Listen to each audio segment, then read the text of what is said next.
순서형 딕셔너리에 대한 강의를 시작하겠습니다.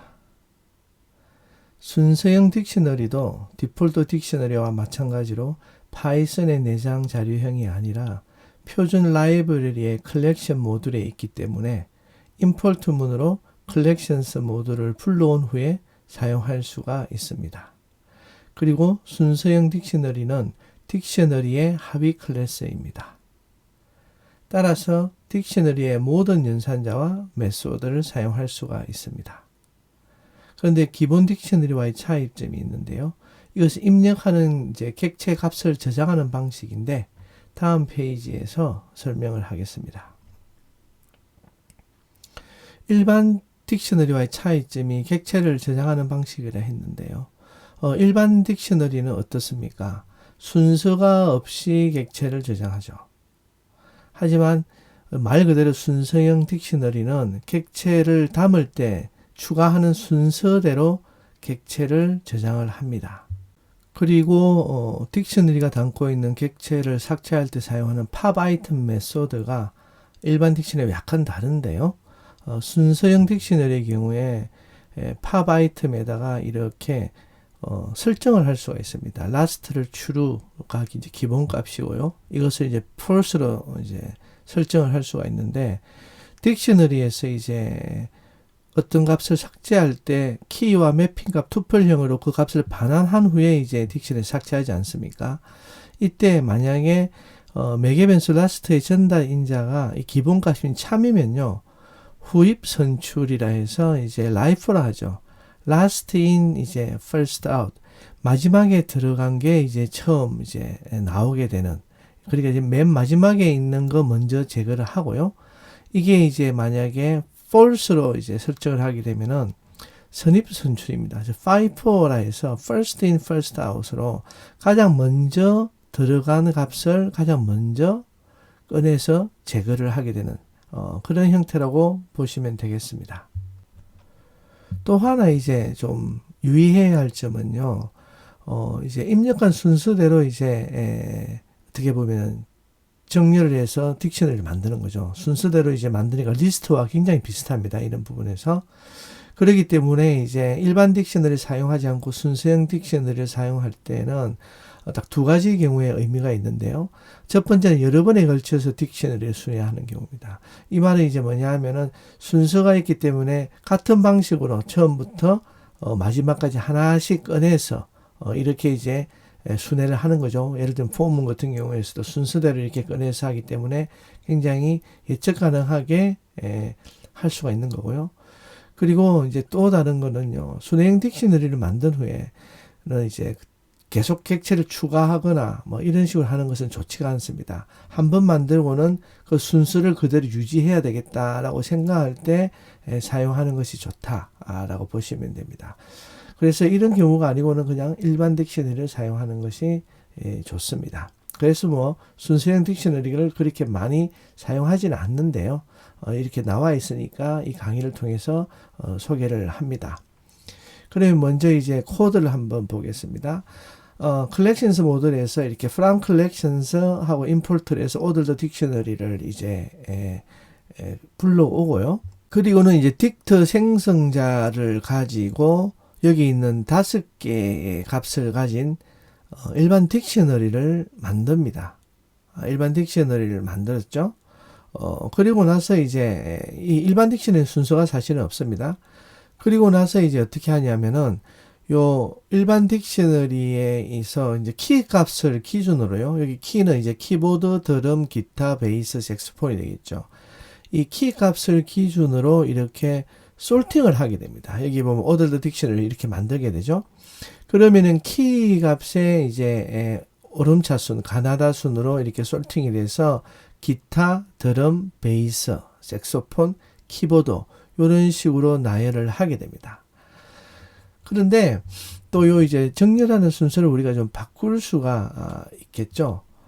바꿀 수가 있는데 이제 처음에 요것은 이제 키로 이제 정렬을 한 순서형 딕셔너리를 만들었고요. 두 번째는 이제 뭘 가지고 하냐면요. 키 문자의 길이입니다. 키의 길이가 다르죠. 어떤 거는 이제 드럼이나 기타 같은 경우는 이제 길이가 2개, 2개고요. 키보드, 베이스, 색소폰의 길이는 3입니다. 이렇게 길이를 가지고 이제 우리가 정렬을 한번 해보겠습니다. 그러면 이제 드럼과 기타가 이제 두 개죠. 여기서는 이제 다시 이제 먼저 입력한 드럼이 먼저 나오고요. 그 다음 기타가 나옵니다. 그 다음에 길이가 3인 게 이제 뒤로 가게 되는데, 여기서는 먼저 입력한 키보드, 그 다음에 베이스, 이렇게 색소폰, 이렇게 길이 순으로 우리가 이제 정렬을 했습니다. 여기 이제 세 번째 코드는요, 여기 이제 있는 매핑 값 있죠? 2, 3, 11, 5, 1. 이렇게 키보드는 2고, 드럼은 3이고, 기타는 11이고, 베이스는 5고, 색소폰은 1인데, 요 매핑 값으로, 여기 E1이기 때문에 이제 매핑 값으로 하는 겁니다. 람다 함수에서.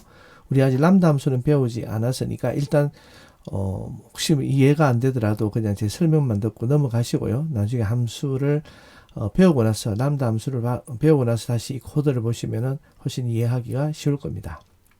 이렇게 이제 두 번째 이제 값이죠.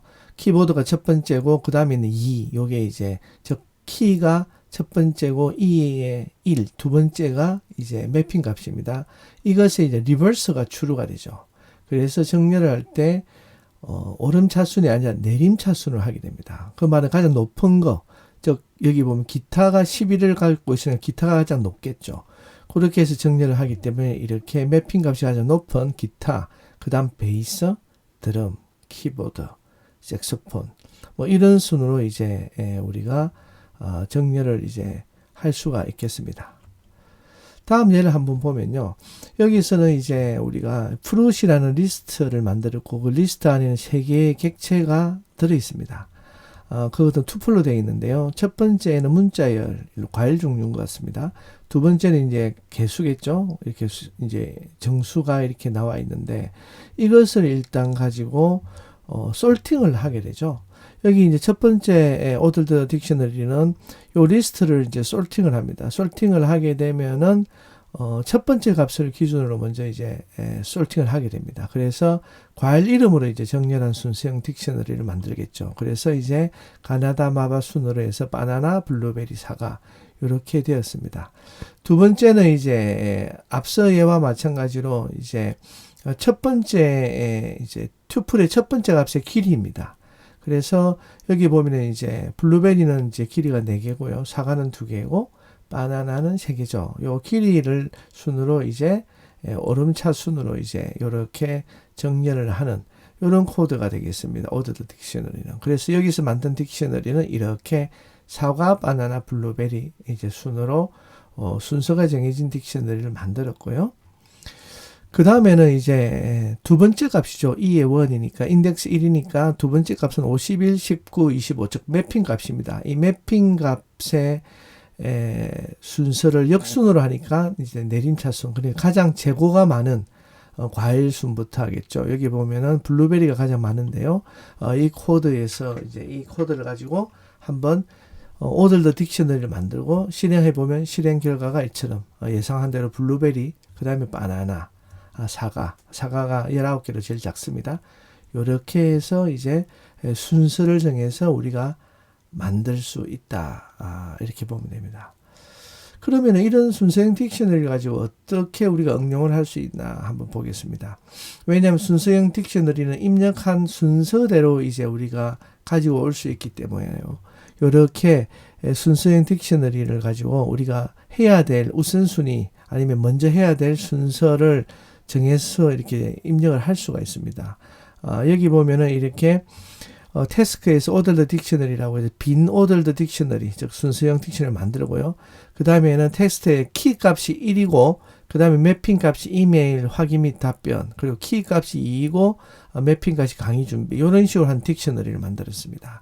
그래서 이제 이걸 이제 만들게 되면요, 어떻게 되냐면은 키가 이제 태스크 1, 2, 3, 4고, 매핑 값이 이제 문자열이죠. 요거를 이제 만들었는데요. 이것을 이제 추출을 해서 리스트에다 담아 보면 이렇게 투플 형식으로 이렇게 담을 수가 있습니다. 그리고 이것에 이제 값 중에서 values죠. 매핑 값만 이렇게 보면은 순서대로 해야 될 일이 이렇게 처음에는 이메일 확인 답변을 해야 되고 강의 준비하고 강의 자료 올리고 백업 점심 강의 면담 계속 강의만 있네요. 그죠? 요렇게 하고 이제 마지막 학생 면담, 요런 식의 일정표를 이제 볼 수가 있습니다. 그리고 이제 팝 아이템을 사용해서 이제 우리가 제거를 할 수 있는데요. 여기 기본 값은 이제 라이퍼죠. 마지막 객체를 먼저 꺼내는 게 기본 값입니다. 그러면은 이제 뭐가 나오겠습니까? 마지막에 있는 키가 7이고 매핑 값이 면담인 값이 나오겠죠. 이렇게. 그렇게 나오고 나서 이제 우리가 실제 어떻게 되었는지 보니까 마지막에 있는 면담이 이렇게 삭제가 되어 있습니다. 이렇게 이제 삭제가 되어 있는 상황에서 우리가 이제 팝 아이템을 라스트를 true가 아닌 기본값인 true가 아닌 false로 했습니다. false는 이제 FIFO 방식이죠. first in first out이니까 맨 먼저 들어갔던 값을 이제 꺼내서 삭제를 하게 됩니다. 그렇기 때문에 이렇게 해보면은 첫 번째 있는 거죠. 이메일 확인 및 답변이 나오고요. 그리고 값을 확인해 보면은 이게 이제 삭제가 되었다는 것을 알 수가 있습니다. 요것을 이제 아이템별로 이제 전체적으로 다시 한번 보게 되면은 처음에는 팝 아이템을 라스트를 true로 했기 때문에 맨 마지막 게 나왔고요. 그 다음에는 라스트를 false로 해서 맨 처음에 있는 아이템을 이제 제거를 했습니다. 이제 그리고 이제 또 다른 이제 우리 여기서 메소드를 소개를 해줄 건데요. ordered 딕셔너리는 순서가 있기 때문에 이 순서를 이제 바꿀 수가 있습니다. 그래서 여기 보면요, move to add라는 게 있고 여기에 이제 4가 있죠. 즉 이 말은 뭐냐면은 move to end라는 게 있고 4가 있는데 이 말이 뭐냐면은 키가 4인 값을 맨 마지막으로 이동시키는 겁니다. 그러면 백업이 이제 강의 6의 강의 다음으로 가겠죠. 이렇게 순서를 바꿀 수 있는 이제 그런 메소드들이 있다는 겁니다. 그리고는 이제 그 다음에는 move to end에서 키가 3인 값을 이제 하게 되는데 이때는 last를 false로 했어요. 그 말은 뭔 말이냐면은 end는 end인데 우측 끝이 아니라 좌측 끝, 즉 맨 처음으로 옮겨야 됩니다. 그래서 강의 자료 올리기가 우선순위가 바뀌어져. 강의 자료 올리기를 강의 준비보다도 먼저 하고 그 다음에 이제 강의 자료를 준비하게 됩니다. 그래서 이렇게 두 개의 move to end 메소드를 호출한 결과를 보면 이렇게 바뀌었습니다. 강의 자료 올리기를 먼저 배치를 하고요. 백업을 맨 뒤로 배치한 그 결과가 이대로 나왔습니다. 그래서 이제 이것을 가지고 올 수가 있고요. 또 뭐 여러 가지를 할 수가 있겠죠. 이렇게 여기 있는 매핑 값들을 가져오는데 이것을 리버스를 하는 겁니다. 현재는 어떻게 되어 있나요? 강의 자료 올리기, 강의 준비, 점심, 강의, 백업 이렇게 되어 있는데 이것을 리버스로 해서 뒤집어서 리스트에 추가를 하게 되면은 이렇게 거꾸로 백업 먼저 하고 강의, 점심 강의 준비, 강의 자료 올리기 뭐 이런 식으로 할 수가 있습니다. 이처럼 이제 순서형 딕셔너리를 사용해서 우선순위를 이렇게 막 바꿀 수도 있고요. 그리고 이제 삭제를 할 때도 그 순서에 따라서 삭제를 할 수 있는 이런 용도로 사용할 수가 있습니다. 그래서 이것도 필요할 때 적절하게 순서형 딕셔너리를 사용하면 도움이 될 것 같습니다. 여기서 순서형 딕셔너리에 대한 강의를 마치겠습니다. 감사합니다.